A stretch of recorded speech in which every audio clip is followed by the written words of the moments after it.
medio para poder estudiar la palabra de Dios. Y Amén. quiero, ya que Romano acaba de orar, pues quiero también tener unas palabras cortas de oración para Amén. que Dios bendiga su palabra antes de abrirla. Amén. Padre nuestro Amén. que estás en el cielo, te damos gracias. Te pedimos, Señor, una bendición especial por tu palabra. Ahora, Señor, que vamos a abrirla, te suplicamos que tú hables, Señor, hasta lo más profundo de nuestro corazón y de nuestro ser. Y sobre todo, Señor, que puedas, Señor, transformar nuestros corazones. En el nombre de Jesús. Amén. Amén. Muy bien. Vamos a estudiar la palabra de Dios en esta noche. Fíjense que hay cosas que cuando uno lee la palabra de Dios, generalmente uno se identifica. Generalmente uno se identifica con algún personaje de la Biblia. Si estamos estudiando a Moisés, pues si estamos estudiando a Josué, uno trata de identificarse con las características de aquel personaje, cualquiera que sea, con Ruth, con Débora, con tantos personajes bíblicos que cuando nosotros leemos acerca de ellos, nos identificamos. Pero ¿saben algo que yo he notado? Que nadie se identifica con Judas. Es más, yo me atrevería a decir que a nadie nunca le han puesto un nombre. Yo nunca he conocido a alguien que se llame Judas. ¿Ah? Judas Flores, ¿verdad? Que no pega. Hay algo que eso pues no nos llama la atención. ¿Por qué? Porque cuando nosotros escuchamos Judas, lo primero que se nos viene a la mente es la traición que Judas le hizo a Jesús. Y yo quiero, hermanos, en estos minutos que podamos analizar algo, porque si bien es cierto, Judas cometió sus errores, nosotros juzgamos fácilmente y decimos, no, es que Judas aquí, Judas allá. Sin embargo, vale la pena que nosotros podamos analizar cuál fue la trayectoria de este hombre. Primero, Judas fue un hombre elegido por Jesús. Judas fue un hombre elegido por Jesús. La palabra de Dios lo dice. Si nosotros nos vamos a Marcos en el capítulo 3, el versículo 13 y el versículo 14, libro de Marcos, el Evangelio de Marcos en el capítulo 3, oigan bien lo que dicen estos dos versículos, versículo 13 y versículo 14. Después Jesús subió al monte y llamó a los que quiso. ¿A quiénes llamó? A los que él quiso. A los que quiso y fueron con él. Y estableció a 12, a quienes llamó apóstoles, para que estuviesen con él y para enviarlos a predicar. Ahora bien, versículo 16.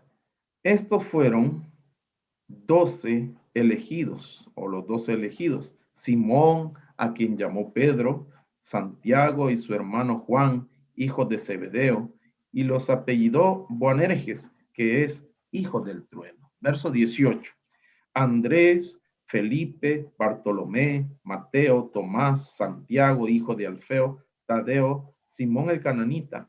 Y luego el versículo 19, note lo que dice, y Judas Iscariote, no dice hijo de alguien, solo lo describe como Judas Iscariote, el que lo entregó. Qué interesante. Entonces nosotros vemos que Judas fue elegido porque dice que él vino y él eligió y llamó a los que él quiso. Y si Judas estaba dentro de esos 12, es porque Jesús lo llamó porque él así lo quiso. Qué interesante. Judas, un hombre llamado por Dios. Ahora bien, ¿qué fue de Judas? Judas no fue que de la noche a la mañana él pensó voy a traicionar a Jesús en ningún momento. Lo que ocurrió en Judas puede ocurrir fácilmente en la vida de cada uno de nosotros, porque Judas fue uno de los 12 y no solamente fue uno de los 12, era un hombre muy importante dentro de los 12. Era un hombre que tenía todo el respeto de la sociedad. era un hombre estudiado, era alguien que sabía de números. Es más, era el tesorero. No podían poner a cualquiera de tesorero, era el tesorero. Era un hombre importante. Era un hombre a quien Jesús le había delegado una gran responsabilidad. Y yo quiero que veamos eso, porque este hombre era un estadista, él era bueno con los números, él era bueno, Jesús vio en él características que a lo mejor no vio en otro. Y este hombre era muy reconocido, era un hombre muy preparado, era un hombre muy intelectual. Pero ¿qué es lo que yo quiero también eh, resaltar en esta noche? Es que si que si Judas fue uno de los 12 discípulos de Jesús, de los que él le llamó apóstoles, significa entonces que Judas estaba con Jesús. Judas andaba con Jesús. El versículo que no leímos dice que estos fueron elegidos, el versículo 15, con el poder de sanar enfermedades y de echar demonios. La Biblia no dice a cuántos sanó Judas, pero lo que sí dice es que tenía poder. Tenía poder para hacer milagros, igual que los otros 11. Igual que los otros 11. ¿Qué significa eso? Que Judas participaba, era miembro de la iglesia. Judas no era ningún delincuente. Judas no era alguien que lo tenían aparte. Judas era parte de la junta de la iglesia, se imagina usted, hermano. Y por lo tanto, como él era parte de esos 12, Judas disfrutó cada momento que estuvo cerca del Señor Jesús. Y Judas fue testigo de los milagros que Jesús hacía. Y Judas no solamente fue testigo de las maravillas que Jesús hizo, sino que Judas también en un momento determinado, él tenía poder para sanar enfermos. La palabra de Dios así lo dice. Por lo tanto, que Judas era un hombre de la iglesia. Judas era un hombre que asistía a los cultos. Judas era el que no se perdía las reuniones. Judas era aquel que llueve o truena o relampaguea y estaba en la iglesia. Y estaba en la reunión. Y él veía lo que Jesús hacía por los demás. Y él participaba y él también se gozaba. Y es más, él también recibía la bendición. Y que era poco, pues, estar con Jesús, andar con Jesús, hablarle cara a cara, hablarle cara a cara a Jesús. Ese era un gran privilegio que tenía este hombre. Cuando nosotros vemos eso, entonces se nos viene a la mente no solamente el traidor, sino que era alguien importante dentro de la iglesia. Ahora yo les pregunto, hermanos, ¿a usted le gusta asistir a la iglesia? ¿Le gusta ser parte de la iglesia? Nosotros nos identificamos como parte como miembros del cuerpo de Cristo Jesús. Judas lo era, Judas lo era. Pero hay algo importante. Judas estaba allí, Judas participaba, Judas era parte de.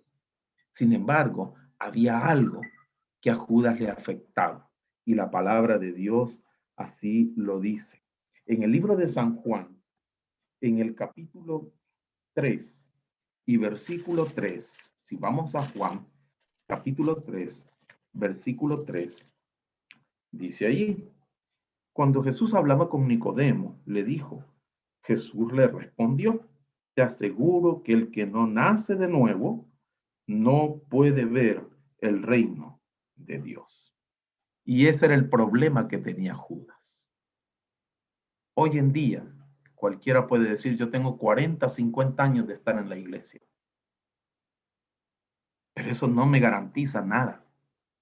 Hoy en día puede alguien decir, mire, yo tengo más tiempo que todos ustedes, que el que se bautizó ahora, por ejemplo. Pero eso no cuenta para Dios. Dice la palabra de Dios que el que no nace de nuevo no puede ver el reino de Dios. Significa que Judas era un miembro de la iglesia que no había tenido esa experiencia de nacer de nuevo, hermano.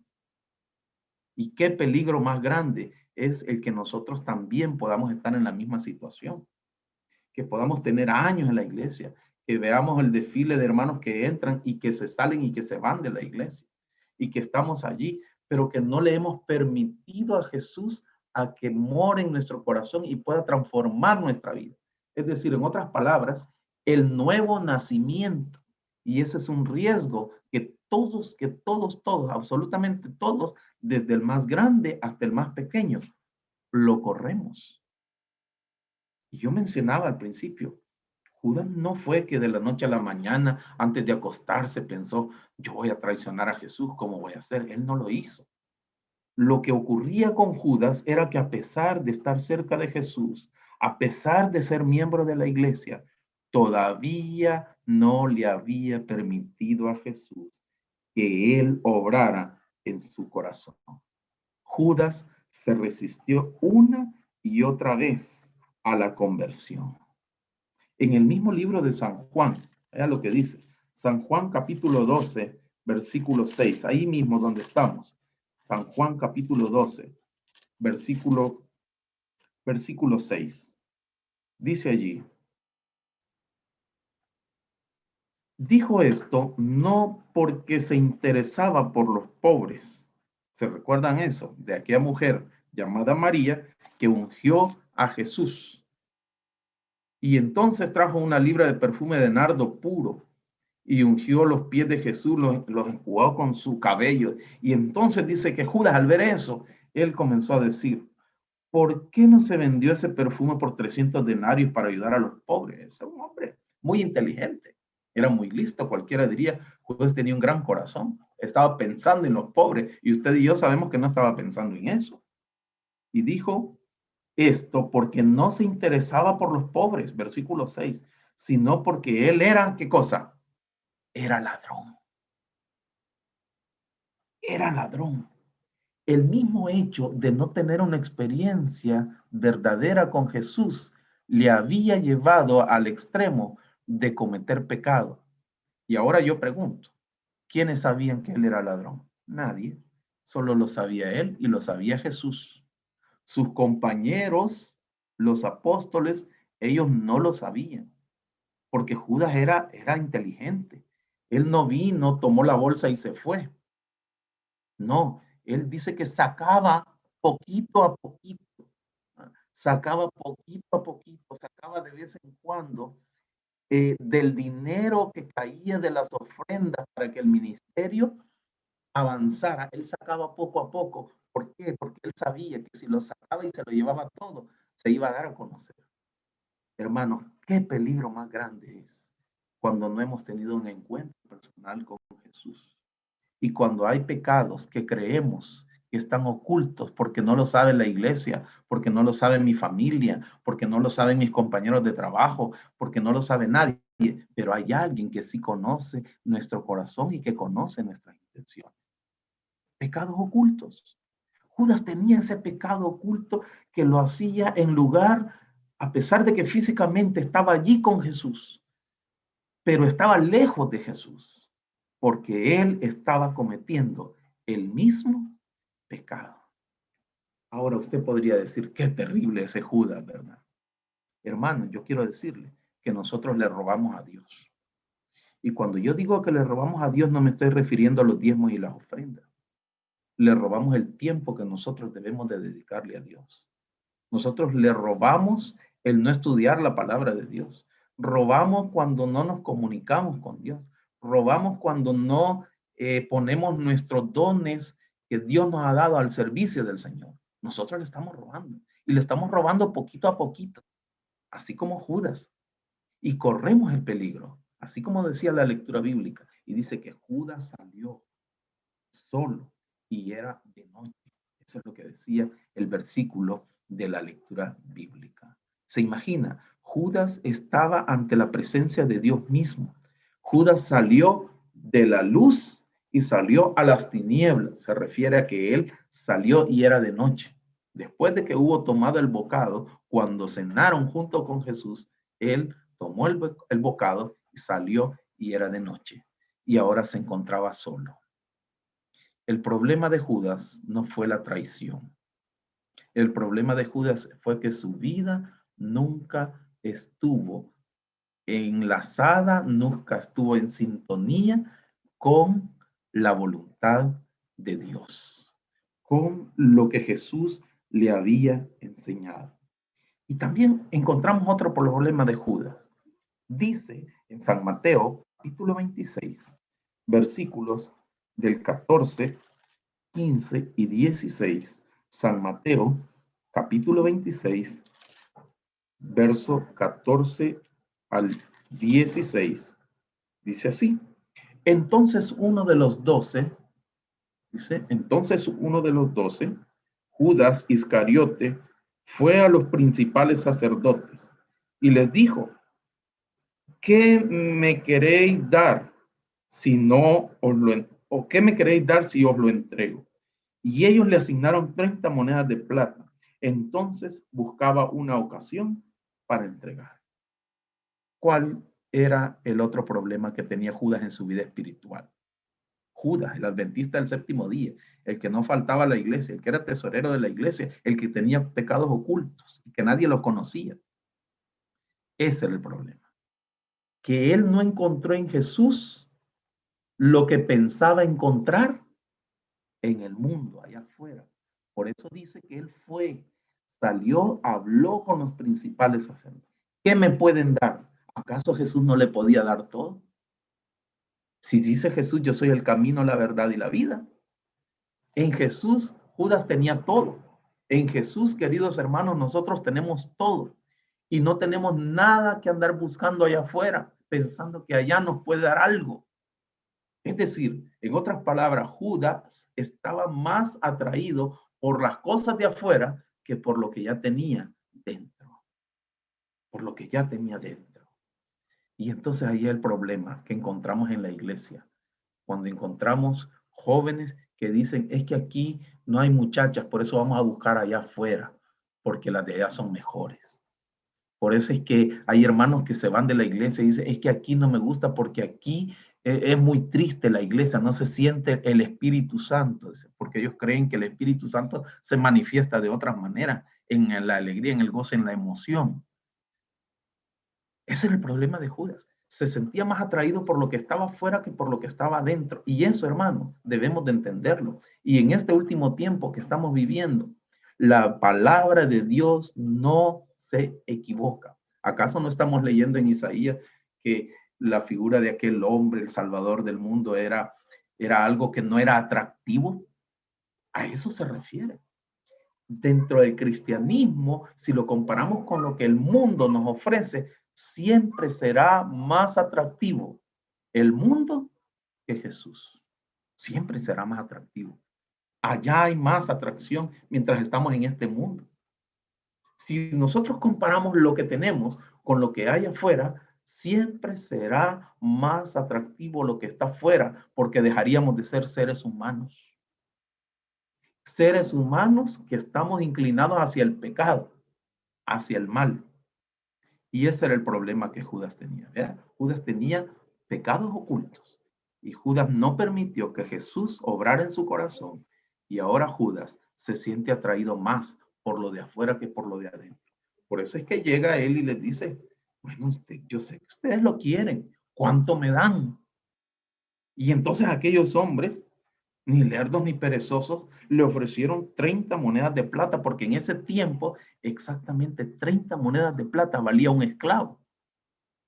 Entonces estaban como comprando a un esclavo, pero ellos lo querían vivo para juzgarlo.